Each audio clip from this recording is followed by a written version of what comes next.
Is everybody here? Do we have a full house? We have a good house. Yeah, we do. Anyway, I am looking how to set this so I see people. Sorry. Oh, Um, that view. this one. Uh-huh. There we go. There's Sam. So we're gonna get started. I'm Susan Walkler. I am a person who does a lot of things at MAG. I do workshops and I do administrative stuff. And my friend Mindy, who works with us as well, we're going to just host this wonderful conversation with Sam and have him share a little bit with us about the workshop that he's going to be teaching. And if some of you have been before, please consider coming again. It's going to be just as wonderful. And we have 2 more spaces in the studio, and then we have spaces as people want in the virtual audience. I mean, we'll cut it off when it gets to a point where it's too many people for one human to teach, but we still have room. And then you don't have to pay travel, and you get Sam one-on-one via video. And the video is it's a fantastic system. I mean, you can literally see the hairs on the person's, as they're It's a little demonstrating. too good, really. Yeah. Yeah. So, Sam, where are you? There you are. Yeah, we have I'm still here. Okay, good. So would you like to say a little bit about yourself and share a little bit about who you are with people who might not know you, and a little bit about Sure. things and where you live and what you do for fun? Yeah, I'm Sam Woehrmann. I live in San Francisco. We're in my studio here in my home. I can kind of give you a little peek around. Definitely a small little space, so I got to utilize what I can, utilize the room most efficiently. Um, but we're gonna be doing, it's the bezel fabrication workshop. So I kind of specialize in making bezels for more geometric shaped stones. I don't know if you can, it's just like a long hexagon diamond. Beautiful. Yeah, so we're gonna be focusing on that. And I've I've been making jewelry ever since I can really remember, right out of high school, where I even had 5 semesters of jewelry in high school. And then that's just kind of all I've ever been studying, that in gemology. So I've been here in the Bay Area for this summer will be 20 years. And I worked for a couple of other goldsmiths doing bench work for them. And then I've been on my own for, I don't know, I think it's like 13 years or so, 12 years, somewhere around there. And so we kind of go over different ways of, well, my way of making bezels, primarily 22 karat, and then either, if you have a faceted stone, if you're making the seat for the stone to sit on, we can either do that in silver and then do the base in silver. So you're really adding like the look of gold without putting too much material and cost into it. So we go over all that. We're weighing, the bezels as they're making them. What I do is I bring a big sheet of gold, and we're kind of usually doing like 29 gauge, 28 gauge, somewhere around there. So it's fairly thin. So if you don't have a stone that's very tall, to even if it's like a little bit larger, there's not that much gold going into it. So we're actually like, we'll see how we're gonna weigh that all out throughout the whole process. And people in the in-person class can purchase materials from me. We're gonna have to, with the price of gold, it's gonna be a little bit more than it was last year, but we're just, I'm not making money on that. We're just kind of paying what the cost is. And then I bring a bunch of other stones that people can purchase, encourage people to bring their own that we can kind of look through and come up with a project. I don't want the class to be like a set, um, a super set project. I want people to be able to work on something fun that they want to do. And I can, we go over a number of different kind of ways of making these settings. So we're gonna cover, I'll bring something that has a really rough surface. So we'll be like trimming out around it and making it so where when it sets, it looks really nice. And then different ways of connecting settings to settings and using other kind of like tube set diamonds or sapphire, something that'll take the heat. I like to set the stones in the tube first and then can solder them in place with those stones already set. So if it's in between two larger settings, they'll be down here. So you still have room to get to set the original stones. And I have some examples of things like that sitting here with me that maybe we could kind of get a better idea if we look at something like this, Yummy. where it has the multiple stones, and then I don't know how well this camera will show. There's these heights with the smaller that has like it's a little cube with an orange sapphire set in there. And up here we have like two little sapphires set. So I'm using those to separate the settings so then I can get in there to push the bezels afterwards. So we're kind of gonna go over some of that. Something on like this pendant where the stones are right up against each other. So I teach how to we're actually just like pushing the settings out of the way and then soldering it on, opening them back up, um, to be able to get your stone back in and then set them again. I usually end up doing something like this, kind of a cluster, and that's all on like a flat plane. Is the back silver?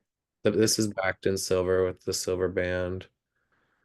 So with that, we'll be like laying them flat on your soldering board and putting them together. I think this one had, I pushed a little bit of the bezels and then I added the little diamond in for like a kind of design element.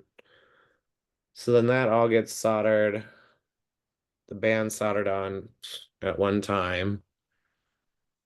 Or if it's something like this, has a double. So this one I'll solder one of the settings on the band, and then the other one's kind of coming off the side. So I'll show different ways of setting that up. Um, I'm thinking if people have interesting stones that present challenges, that provides you with a little demo for people too, not just the person making it, but oh, here's a thing. Here's how. yeah. Yeah, definitely. I mean, I think we all have stones that you buy and you're like, how am I ever gonna tackle this? So that could be a good thing to bring and get some advice and we'll figure out how to make it work. If people have questions, feel free to unmute yourselves and ask. Don't feel like you have to type in the chat. Yeah, and then I mean, what else? I usually bring some different, kind of just little tips and tricks and ways that I've learned to make things more efficiently. I start class with like telling everybody, there's a lot of ways to make the same thing. And I've learned from a lot of different people. And I've kind of taken what works for me and what feels comfortable for me. Sometimes, there's probably a faster way of doing things, but a lot of it's not only like being like fast and efficient, but I prefer to file all my edges real nice instead of taking a grinding wheel. I feel like I have more control with that. So when we're working with like such a thin sheet of gold, you can't, and I go over this a lot too, when we're even cleaning the settings, you're like really only hitting the base to bring that perfectly in. You're not like removing material there. So with a lot of different things, it's like if I'm making a seat to something and I try it and I fit it, and then I'll try the stone in there and make sure that it's coming to the right height before I solder that down to the base, because I can adjust that. I can pop it back out, take this seat down rather than going in with a burr. Because I just feel like, well, I also have little tricks and ways to fix up your burrs so that doesn't happen, but I just feel like it's more comfortable for me to, I have more control doing that. So we definitely get a lot of questions of why do you do it like this? I'm like, it's the way that I find that's comfortable for me to work. Um, and I definitely have had people, show me things that, make sense. And then it's like, well, let's give it a try and see what it is. So You know, it was really disarming when you were teaching in Atlanta last time. Someone was teasing me. They're like, "Oh, you're going to take a class with Sam. See all those sharp angles? You're going to be doing math all day long." And I'm like, "No, I'm not." And then you got in there and you said, "Well, this is how I measure." I'm not going to say I'll let people discover that by themselves, but I was so relieved. So if anyone's math phobic, this is not a worry. no, we do it all by feel. And Good to know. there's no equations to my settings. It's all formed um I think what Susan was saying, it's like, oh, when I look here and then I'll put my fingernail and then I'll put my other fingernail here and then I know where to put my plier up to. Like that's the kind of um that is the kind of way I go about it. I don't do the colleted bezel blocks that, make things to a cone or that tapered. All of mine are pretty, flat, perpendicular walled. Um, and because we're using the 22 karat, it's really soft and you don't need all the power of like, if you're doing that and doing like a thicker bezel in 18 karat, those bezel blocks sometimes help, but it's not, I feel like, unless it's a round stone, even, I mean, I have a bunch of them that I never use.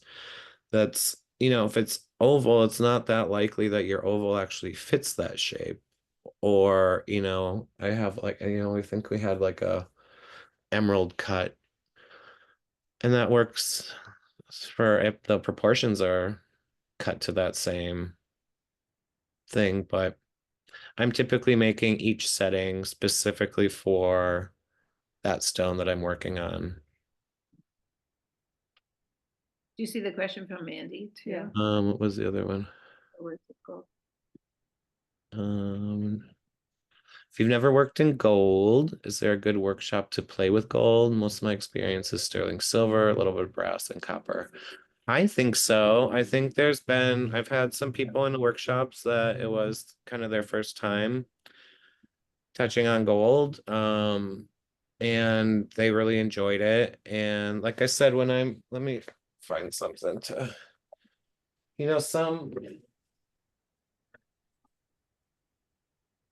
let's see. So I'm right now working on this rose cut green tourmaline. And it's not very tall. The stone is pretty shallow. So let me look in my little book of designs here and find which one that is. So here I have, it was a half a gram of gold that went into making that bezel. So even if gold right now is really high and it's like $100 a gram, there's $50 in gold in that. So it's not you're adding that look of gold without going super expensive. Especially with some of these, the smaller stones, if you wanted to make a little set of like stacking rings. A lot of times it's like On that side. point two, point three um grams of gold, and then what you're adding $20, $30 here and there. Was there somebody that, what was this Yeah, one? will you show us your book again? I think that was really fascinating of how you keep track of everything. Yeah, well, this is like another part that I show and teach. Right. Um, so these are some designs and some of the more complex things. Like this pendant was one of these kind of totem styles. And I'm weighing out each stone and all the bezels and how much silver and how much, if I'm doing these with like tube set diamonds and 18 karat tubes, and I'm weighing the 18 karat different and getting all that so I can find my material cost. And then I double that and I add in my labor, and that would be like a wholesale price. So that's my like bottom line. And then if I were gonna go do a show, I'll double that again to get to retail. But having these, I can actually like go back and find if I have like 10 of these by now, but I can go back and find like carat weight of a stone or really how much goes into each piece. And then David and Sheila asked, what height width of 22 karat bezel stock do you recommend? Um, what's going on? Ellie, are you making yourself the host? Can you turn it off? Ellie, will you mute? Is it political? What is it? Show remaking. You can put your headphones in. I don't know. Maybe we need to say your name again. I think Okay. as the moderator, can you go in and mute everybody again and then they unmute each other or themselves? No. For David and Sheila, I find that a little bit hard because this is actually kind of getting worn down pretty far. I usually, I start with these sheets that are like 4 inches by 6 inches. And then I kind of find like heights to some of my stones. Like if I'm going to do a little production run, I'll like pair them up with like cabochons and rose cuts over here and then faceted here. And then maybe I have some taller faceted. So then I'm measuring and I'm cutting strips off of a bigger sheet. And what happens then, I end up with like a box with like all these little scraps. So here, this one's fairly tall. So I'll keep that until I find another stone that needs to be that tall. I have, this is like quite a bit thinner, but that fits a lot of different things. And then I get down to where, I have just little clips um of a bunch of different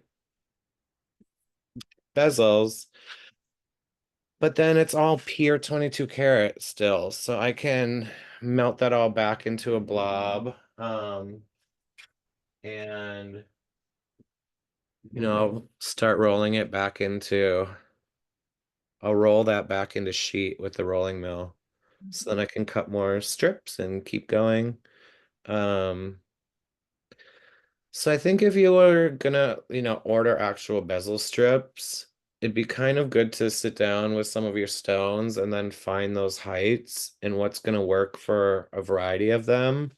And you might end up with, like a foot long strip of 5 millimeter, another one of 3 millimeter. Three's good for like some rose cuts and cabochons and stuff. It all depends how your stone is cut and the depth and that's why I end up making everything specifically for each stone so they're really just as tall as they need to be. Sometimes I'll make things taller to fit into designs and I'll raise things up with the seat that, don't necessarily need it, but I want them to be kind of like height to whatever they're going to be paired up with. So I kind of go over some of that too.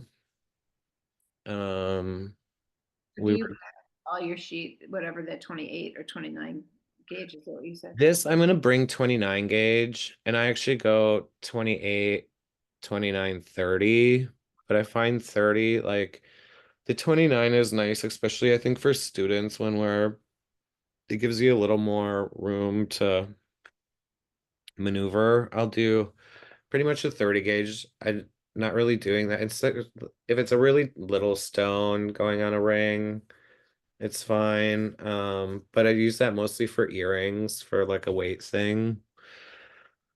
But it is, the 30 gauge is real pretty thin, so it takes a little bit of, you know, I just feel like it's a little bit easier you have a little more wiggle room with the 29 gauge.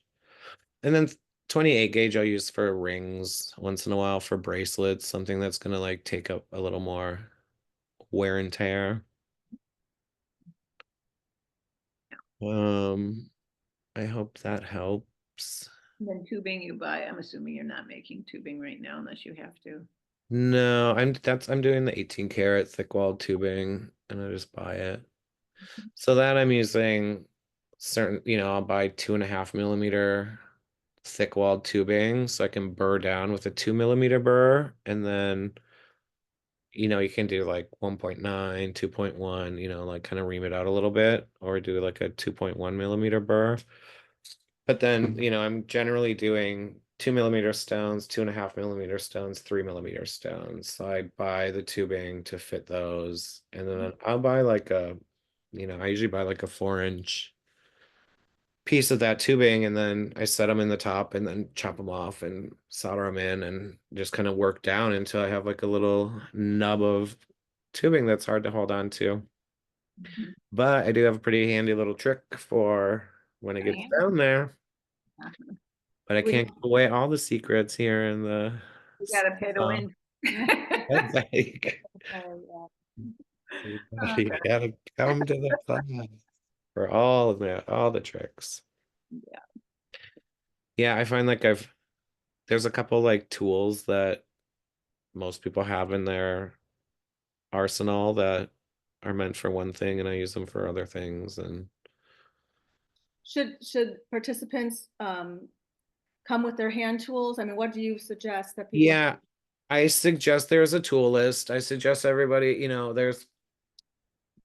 there's things on it, mostly pliers. You want to bring your saw and like a little bit of, some drill bits and burrs.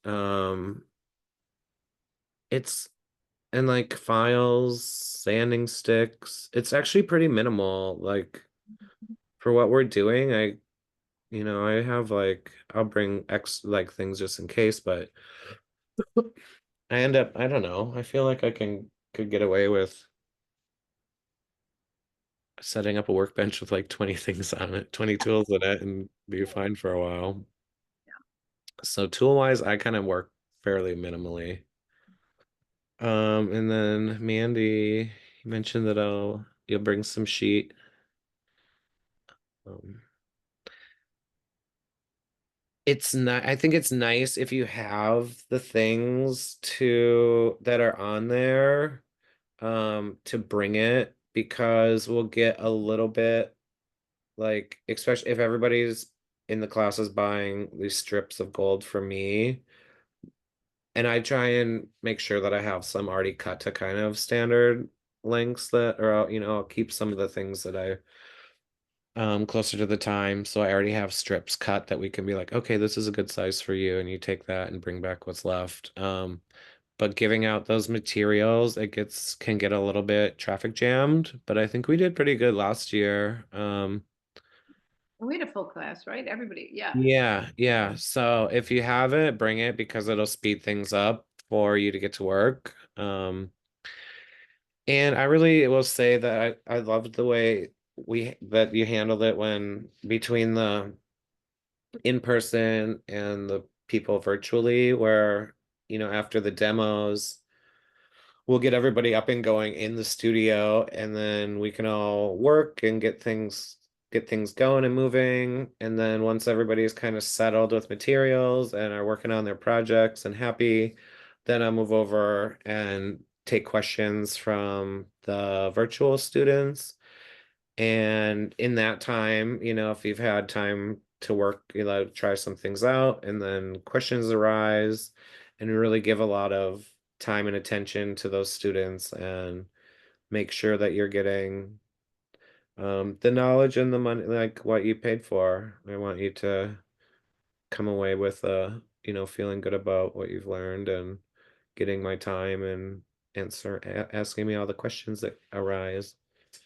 It's a nice balance because people that are working from home can work along with you doing your demo, so they could be making their bezels. People in the workshop room, are really going to try to be as quiet as we can so that it's not picking up all the noise that we would otherwise be making. And so it balances it because the people at home are further ahead by the time you're done teaching. So it's a good time for you to be able to go and take care of them. And the feedback we get is pretty good, that people feel like the instructor is able to give pretty significant one-to-one or group time. And then wherever there's a question, either in the class or at home, we ask it and everybody gets the answer at the same time. And if Sam's helping Yeah.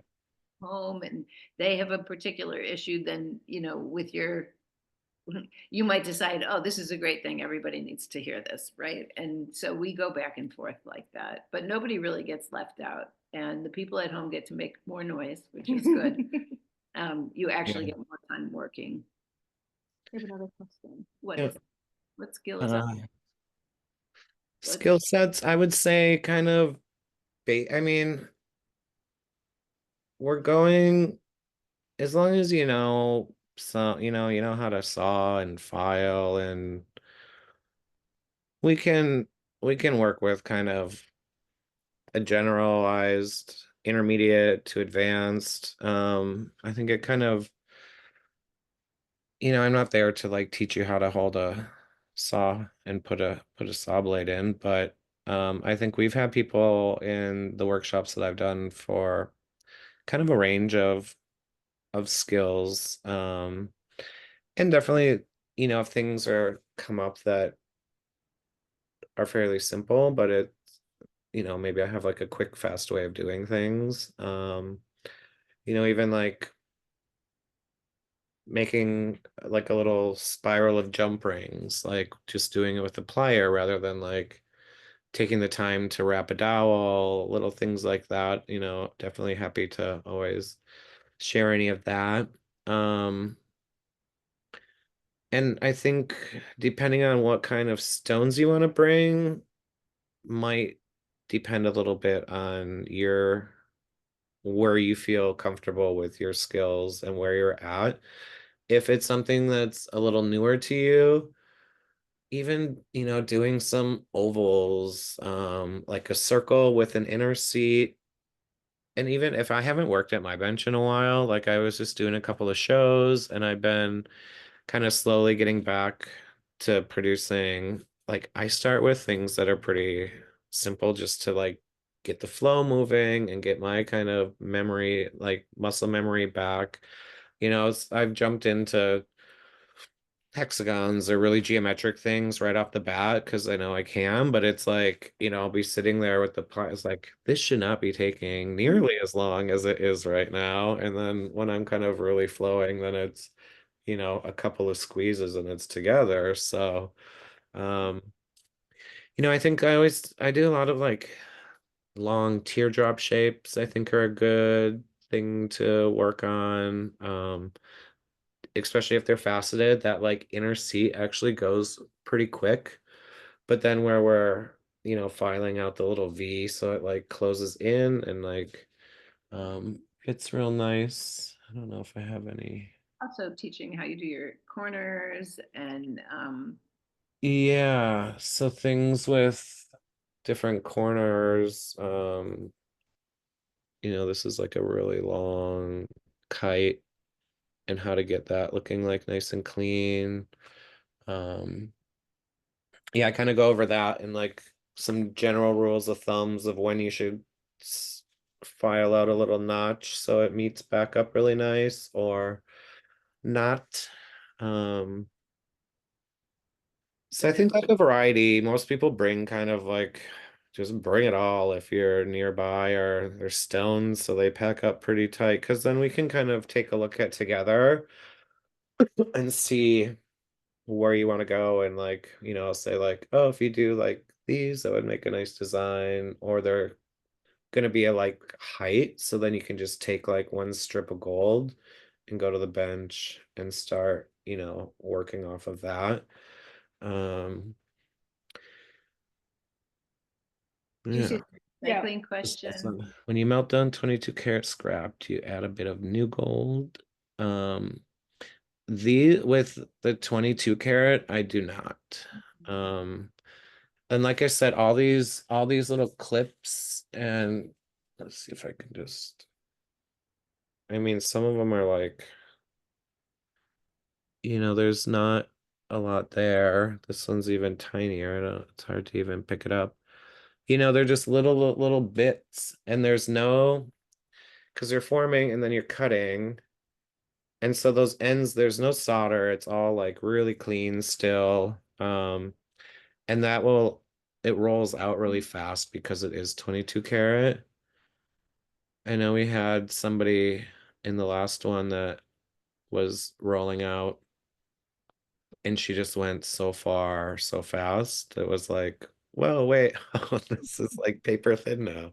And they're like, well, the good thing is just gold. And I crumpled it all up and melted it back into a blob and rolled it out again. Um, You can show people how you melt and roll your gold. We'll have time for that. yeah, I mean, I literally like, what did I here's like, it's nice being right here in my studio, so I can just grab everything. I just have a charcoal block that's got this big indent carved into it.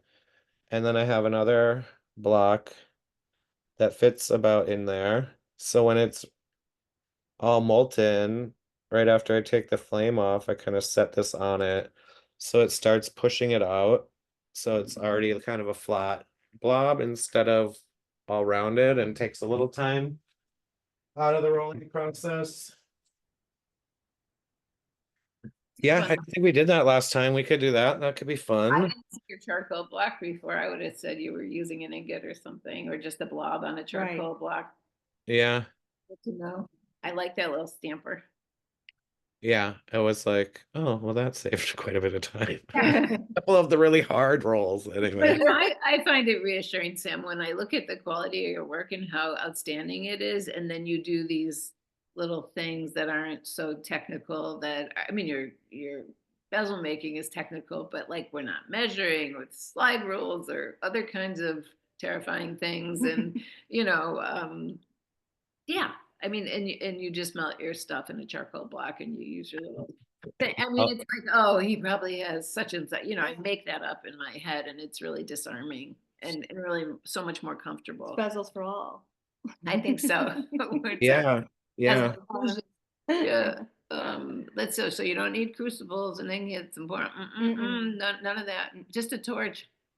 Yeah, it's really, yeah, I just have the acetylene and Smith torch that like sucks the air in through the handle. Silversmith.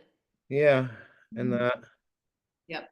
No fancy everything. I'll just put on a bigger tip and melt that away. Um, I have to see where, maybe I can bring some of my little clips just in a baggie, and we can melt them down in class and show you that. It'd be something different and new. Might have enough mistakes that people make Uh-huh. that we can do it just spontaneously too. Well, so yeah, like I said, when I melt them down when they're all clean. So if I'm doing that initial seam, that would either have solder or fused, or I'm not giving away all my tricks, so you have to come in. We'll talk about that in the class. But then if that has 18 karat or silver, then it's like that all goes to a refiner. Mhm. And most of my 18 karat scrap gets, where the bezel solder down to it. So there's a lot of solder in it. So I'm not gonna melt all Oh, that down. That goes to the refiner. Plus the 18 karat, it's quite a It's a bit of a workout to roll that Yep. out from a big ingot. Mm. Um, So for someone who hasn't soldered or fused gold before, let's say they're new working with gold, I do think that this would be a class where they could get the support they needed to not be terrified and to feel yeah, and actually 22 karat is like, the melting point's really high. And so you gotta like kind of try to melt it. Um, I find like, especially if you're doing, we're doing the outside in 22 karat and then any interior seat in silver or the base in silver, then we're going to use silver solder because it's, melts at the lower melting point. And so you don't have to worry about melting the gold. Once in a while, when I find like, if I don't have the right size of my torch, sometimes like if I'm getting things really hot, like something that's more complex and a lot more parts being soldered together, then sometimes like if it's an all gold with an 18 karat seat, sometimes that'll melt a little bit, but um you don't, yeah, I think you'd have fun playing around with the gold and not having to buy a ton and getting that experience and um the yeah, three it's pretty forgiving It's a actually. lot, it's a lot of time to boost your confidence too. I remember I was so afraid because it was so expensive, and I thought, well, if I just screw it up, and then you were like, well, then you'll just do it again. Again. You'll just smell it, do it again, right? But still, there's a couple of things that the whole class was really pushing themselves to do things that they wouldn't do by themselves, and I found that really so comforting because 3 days is a long time to Yeah. to be able to have someone help you. Yep. So I found Yeah, that. and like I said, I'm an open book, so I will tell you everything I know, but there's plenty that I don't know too, so I'm not gonna pretend. Well, And gold can be intimidating, but in this, with you there for so many days, we'll be able, Yeah, we'll get you past that. right? yeah, I remember just saying, "Will you babysit for me? I'm terrified to do this," and you were like, "Yeah, yeah," and then you were like, "Why don't you just do it already?" It's like I'm still waiting for you to come back to finish something from a year ago. Yeah. So Yeah. yeah, but I do think, yeah, I'm seeing the comment. I have gold intimidation. Yeah. It is, and now that it's like $1 billion, Right. you can make some expensive mistakes, especially after you solder them to another piece of metal. And Yeah. Yeah, and I think, definitely we go over kind of like checking the fit, and then, if you're like sanding down the base to make it flat, then you got to check that fit again to make sure it didn't shift and like make sure everything's really, I think there was someone that was doing a geometric rose cut that was like, it wasn't symmetrical at all. So it's like she soldered it on upside down, and it's like, well, there's like nothing to you like, yeah. We ended up like cutting out and putting the stone upside down so it like came down through the back and we kind of saved it, but at that point it's like, well, you either start over or we're gonna set this stone upside down now. right. Yeah. Yeah. So there's mistakes can be made and it's not the end of the world. And Yeah. um yeah, Well, also you will see how much gold is going into things like as you'll get a feel for what you're working with early on in the process of the design as we weigh things out so we know how much things cost and then you think, oh, it's just $12, whatever. yeah. But I found that people that were in that workshop, of course, I have a personal interest in people coming to the class just because it's wonderful. And also I like to support MAG, but um, the amount of confidence that I saw from the people that were in that class, they were like, oh, I'm going to do a Sam Woehrmann next week. I'm going to, and people started working with gold much more comfortably and their work. Good. And it was like, It's exciting. I never thought I could make those kind of pointy things. And yeah, and it was really exciting to see people stretch and not just do the same thing because they can. And Mm-hmm. So if you need a boost in confidence, I think it's also a great class to take. And Sam can be really mean. You can tell. I was just gonna say I'm super chill, Start so screaming, I you can don't start screaming, understand. making them cry. Ah, I have been in those classes. But with, Yeah, no, that's not the way I roll. yeah, I had a long time ago, it was like a gallery that I worked with, but I hadn't met this salesperson, and we met up at one of these WJA things, and she was like, "Oh, you're Sam?" She's like, "I always pictured you as like a 60-year-old curmudgeon old guy." And I was like, wrong artist. yeah, I was like, you don't know until you know, but Someone says you seem like a nice guy and we can verify that. Yeah, yeah. okay, yeah. I'm I'm pretty chill, and yeah, I have very like relaxing kind of way of teaching and explaining and helping, and people seem to enjoy it. So Yeah. And we start the day like at 10, right? We start the day at 10. Well, yeah, we have yoga, then we have coffee time, and then we get a little jittery, and then we do a little more yoga, and then we make No. we start at 10. People usually get there, 15 minutes or so before, so that if they're in the studio, so they can grab their favorite bench or I don't know what.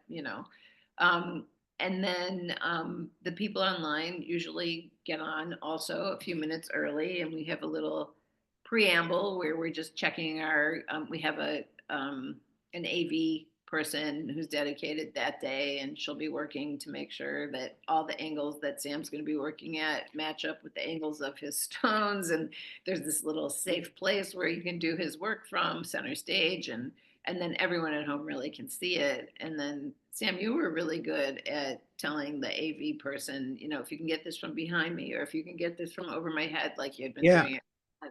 Mhm. yeah, I'm pretty conscious about what's going on. You'll see me like taking my glasses on and on and on and off because I work without them on. See this, so I still put them on You where it frozen. needs to be, and it was yeah, Mhm. it got we got it down pretty good. I had after last time there was a woman from the UK that did the virtual class, and she was on Instagram. She has been making over like this is but saying work, and she or glowing No, Sam, you're frozen. Can you hear me? oh, I Yeah. frozen. No, we can hear your voice. But you're frozen. There- There you there. are. Okay, You need a little yoga. Mhm. Yeah. I'm Better. back. Yeah, you're Much here. better. Yeah, so Yeah. I heard you say that you had someone from the UK and then something. I had Frozen again. Yeah. and she wrote out of it and was very happy and good. It was just nice to Our have like voice frozen. I don't have Sam, we can't we can barely see and hear you for some let's reason. see. When you move, it's better. Yeah. I know sometimes in the studio I don't get super good internet connection. Okay, well you can give us a house tour. Well, here we are in the rest of the house. Um, So the UK person, you keep freezing when you talk about her. I guess we can't talk about her. Right. No, she had a nice um response to doing the virtual class and enjoyed it and got a lot out of it. So That's always good to know. And we'll be asking, like, if you're working from home and there's something that's less than optimal, or you're having a really hard time with a particular way we're presenting things, we'll change it on a dime. We'll just do what you need us to do to make it work for you. yep. And if it doesn't work, then Sam can drive to your house at lunch. As for things not stones not to work with, not really. I mean, the super long, skinny, pointy things, tourmalines can break. I mean, anything really can. So it depends. I mean, I'll set anything. And also I get breaks too sometimes, and it's always a crying shame, but it happens. And then that goes into me and my husband's collection of jewelry. But Great life. um Hmm. yeah, so I wouldn't, I think it's a little bit just depends on how comfortable you are. I'm happy to, I mean, if I see something that's like, whoa, that's like a lot, then maybe something to work up towards. Um, but generally, I don't know, I'm not really scared to try things out. I've I set some mean, really like soft, funky mineral type stuff too, and it's like you kind of hold your breath and Mhm, hope everything goes well. But mhm, mhm. I think you're pretty honest with with the participants. yeah, yeah. I mean, like a lot of like, quartz type stuff is amethyst, citrines, some of those they're pretty inexpensive and they're pretty tough. So that can be nice to start out with. Um, opals are always tricky because they can be so fragile. Same with emeralds, can be a little temperamental. Kind of depends on the cuts and the shapes and the material and inclusions but anything, I mean, I'll show different ways of like tapping in to set things and yeah. Keith Um, was asking, and people do reach out for a little while after the workshops with some questions once they get working. Everything goes well when you're in the workshop and then you get home and it all goes to hell. So that's the nature of things, and I'm happy to answer some emails or Instagram message type things for a while. yeah, Yeah, and I've done workshops where I was like, it was so easy then, and then you get in your own studio and you're like, here's everything that could have gone wrong. but you'll be able to have the video for a month and from the last day of class. And I always say this, if life shows up and you need an extra week, just get in touch with us. And if Sam says okay, it's okay with us. Yeah, But, mhm, pretty easy going. Yeah, and like I said, I'll field some questions for a while afterwards too. mhm. So Well, it was one of our favorite workshops. I mean, I don't say that every week because it's not true, but it was, and I've been really looking forward to it because a lot I need to learn. It's, yeah, I thought we had a fun time, and it was fun. ability is great, and everybody was wonderful to get to know. Yeah, and for the people online, we will if somebody wants to take the class from home, you'll feel like you're part of the group. You won't be left out. That was something that we worked really hard to try to integrate. And I think we're doing pretty well I with think it because so. most of the time people don't teach a hybrid, at least not that many places that I know teach a hybrid class. And so it's live in the studio and it's live for you, and you get 5.5, almost 6 hours a day. day of instruction for. I've done cost comparisons, and I have to say, especially if you're doing it from home because it's a little less expensive, that per hour, I don't think there's a place in Atlanta. There's not a place in the country where you can get better instruction for that price. We are competitive in that way, and Yeah. we get a whole That's day good. instead of 2 hours. And Melody she did the thank you for the compliment, That's Melody. sweet. She did the online last year and got a lot out of it. So Melody, is there anything that you feel like that you could share with people that have never taken a virtual class with Meg? Because really most of the time, We'd love for you to yeah, mute yourself. if you're not too put on the spot, if you No, are. that's fine. It's fine. I thought it was great, and you do a really great job of going aside and dealing with the people that are online. And that's important because sometimes when you're online, you get kind of left out and it's like, I have a question. So you did set aside time so that we felt like we had one-on-one with Sam and got feedback from him. Um, Thank you. And we have started, unless somebody asks us not to, just people unmute yourselves and ask questions, and there will always be someone following along on the Zoom side of things to make sure that, you don't get lost, Yeah, and there's questions come in like in real time and we stop and talk about that.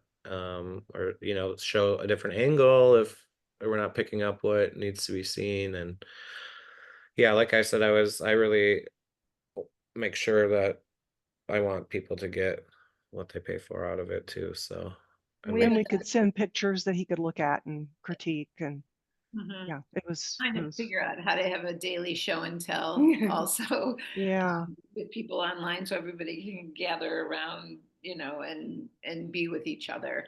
And it was really great too, because I was able to work right at my own bench with my own tools and deal with what I would have to deal with when I came home anyway. So Yeah. I thought it was just the best of both worlds. Thank you for that. Thank you. Thank Mhm. you. And You then bet.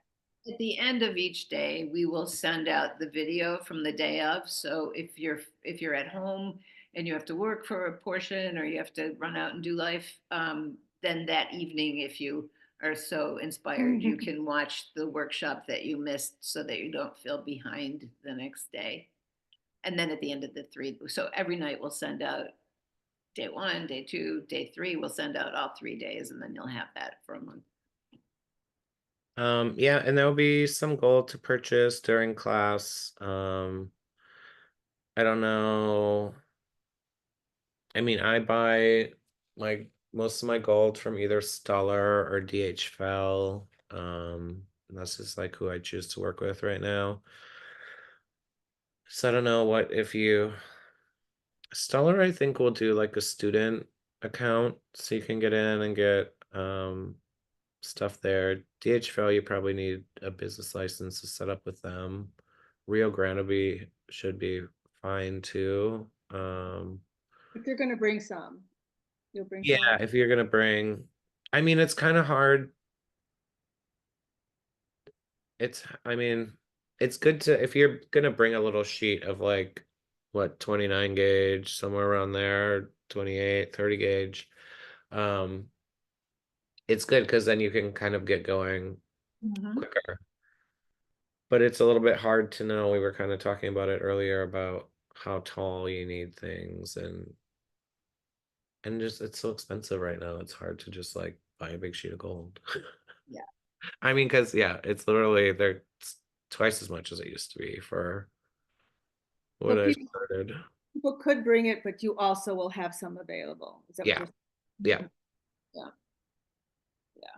I remember I said, "Oh, why don't you just take the train and I'll meet you at the train station?" And you're like, "Oh no, I'm carrying Bingo. so much value here. You have to pick me up." I'm like, "Oh, I remember." Like Yeah. I'm getting on a train in a city I am not familiar. Yeah, probably not a good idea. Well, you don't look like what you're carrying. No, I try not to Yeah. actually. Right. Yeah. Uh, no, but it's always a little bit. It's always nerve-wracking flying around with a backpack full of gold and jewelry. And you do have to be careful. I mean, we're giggling about it, but we all should be very, very careful on your travels. Yeah. Atlanta, if you're coming in or whatnot, you should always be careful. Yep. We have a few more minutes.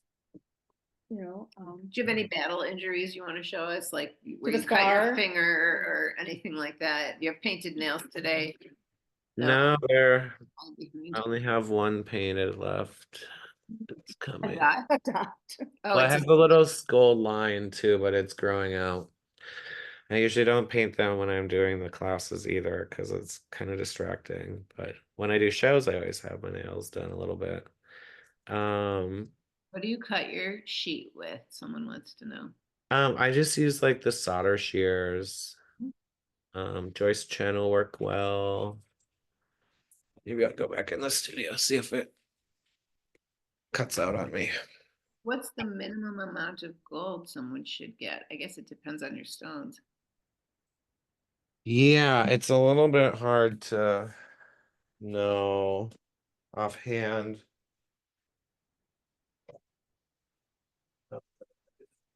Sam, for someone that doesn't I know, use like these kind of shears to solder snips.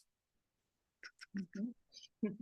For someone that doesn't know how much gold they need and whatever, could they just buy a few pennyweights of 22 karat casting grain and just do what you, I mean, would that be a fair way to do it and just roll it out?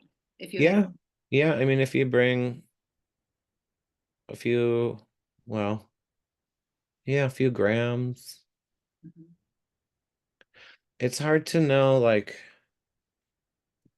how much you're gonna get out of rolling things out, you know, That's true. and to keep it in like to keep it something straight, it might be better just to try and buy some sheet that's even if it's 1 inch by 3 inch, or Mhm. you know, then we'll be able to cut a few strips and get a few stones out of that. You Mhm. know, I don't want you to have to buy these like 4 by 6 inch sheets of gold are like $6,000 now, so I'm not expecting people to do that. I know some people like to roll wire to make bezels. Yeah, yeah. More expensive than buying sheet. I think it's just hard to like for me to because I don't do it very often, so to control like Mhm. how tall that's actually gonna get. Like for me, this piece Yeah. probably roll a couple times this way or get it going this way a little wider so then I can start going this way and get the length. Mhm. Um, yeah, and I think there was plenty of people too that will just buy a little bit from me, and then they'll have a better idea what they're gonna need in the future. And we can kind of, you know, I show you how I measure stones and how then you'll know how much you need, how tall of a bezel you need, and it might be good if we do a few together during the workshop, and then when you go home, you're gonna have a ton more knowledge of what you wanna purchase. And You know, I remember last time you were saying that when you're using transparent stones, you were using sterlium or whatever, right? I go through, yeah, I do like a lot of different kind of silvers too. Right, but I remember people kept wanting yours. And so, you didn't come with that. So that might be a good thing for people to have, right? Yeah, so I do it's Stellar's Continuum I do for the back sheets, which Mhm. is sterling silver that has palladium alloyed with it instead of copper. And so with all the transparent stones, the hope is that if water or something gets behind them, it's not going to tarnish as fast. Because I've seen some really sterling pieces come back that were problematic, and you have to unset the stones and like heat them and pickle them and try and clean them out. So I started using that quite a while ago, and I think that's on like the material list. Okay, good. It's not cheaper than fine silver because they're adding palladium instead of copper to it. So it gets a little bit more expensive. And then the other one I'm using is sterlium, which is like Stellar's tarnish resistant kind of. I like You get, it's not like Argentium, I don't think. It doesn't like slag, so I use it for some things, and that could be worth getting a sheet of that, and that's like sterling prices, so it doesn't cost very much. But I kind of go over all those. If I'm doing all silver pieces, I'll actually use Argentium for the first outside bezel, so I can like fuse it. Because my hatred is when a bezel opens up later along the line, and um, I have a trick in the gold that works to not for that to not happen. We want it. You can't have all my secrets today. Okay. Oh, So when's this workshop? it's, May, what's the date? Sam? May 16th through 18th, I believe. Friday, Saturday, Sunday. Yeah, and the weather should be beautiful. Yes. And we have an air conditioner if it's hot, don't worry. One that's working, God willing, and, Michelle asked if you share the recording from today.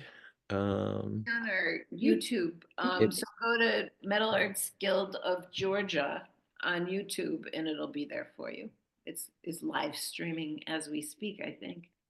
but we didn't record it. I know your secret, Sam. I know you do. There's several. Mhm.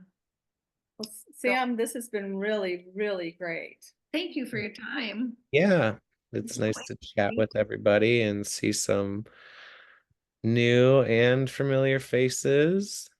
And thank you to everybody who's, who came in and Mhm. we Yeah, thanks for joining us. I see from all over the country. So Yeah, Thanks, thank you. yes. And if you're new to MAG, we send out a newsletter every week and you can just go to the website. We won't send it to you unless you ask to, but we're doing some fun things. I think we do free things. And if you don't live in Atlanta, we still might have something Yeah. that's of interest to you. it comes So out every Tuesday. we thank you in advance Yeah. for helping us keep our lights on.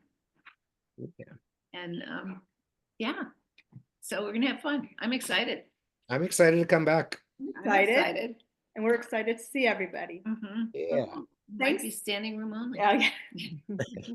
Thank you. Thanks so See much, you Sam, soon, and Sam. thanks everybody. Thanks. Yeah, Enjoyed bye seeing everybody. everybody. Have a good night. Bye-bye.